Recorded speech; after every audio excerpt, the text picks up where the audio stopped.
6:49, time now for the morning rush. There have already been more than a dozen school shooting threats made statewide this year. Now, New Mexico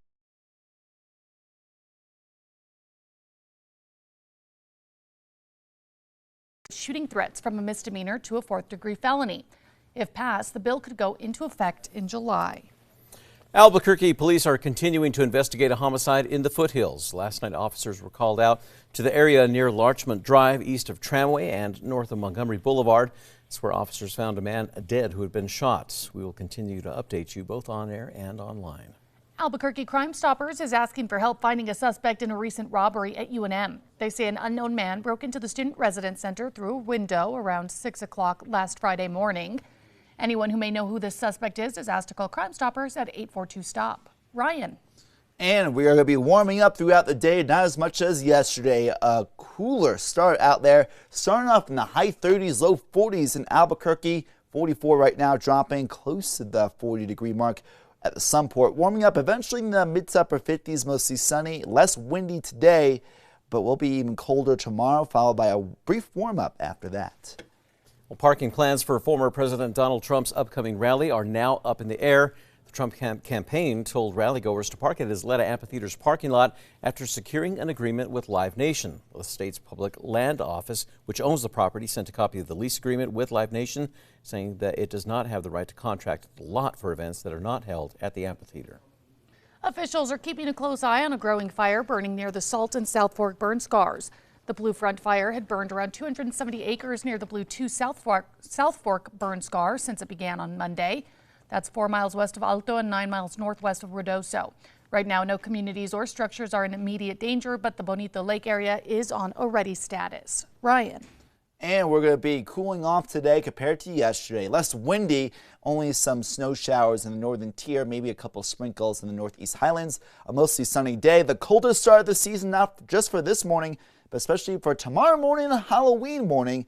A warmer day far to the south especially. A brief warm-up followed by a cool down late this weekend.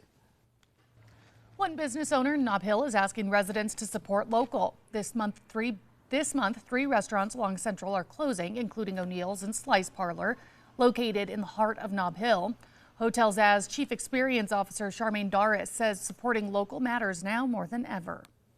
The University of New Mexico Comprehensive Cancer Center is now continuing to receive national recognition.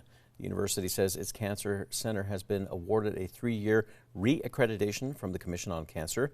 It's under the American College of Surgeons. The COC gives accreditation to institutions that follow their standards for high-quality cancer care. Ryan. And taking a look at traffic, no major accidents or slowdowns to report. And taking a look at tracker on 6th Street right now, and we are dealing with some cars on the roadways. There is an increase of volume at the Big I, but again, no major accidents or slowdowns. We'll have more updates later today. A police dog in Greenville, North Carolina helped his handler, unexpected dad, with a gender reveal. Now, footage released by the Greenville Police Department shows the moment that the canine Axel sprang into action, revealing that his handler, Bradley Nunnery, and wife Brittany are having a son. And now it's time for the 5 facts. At number 5, while athletic trainers are typically expected to help out athletes whenever they get hurt, this one had to step in for a coach during a medical emergency.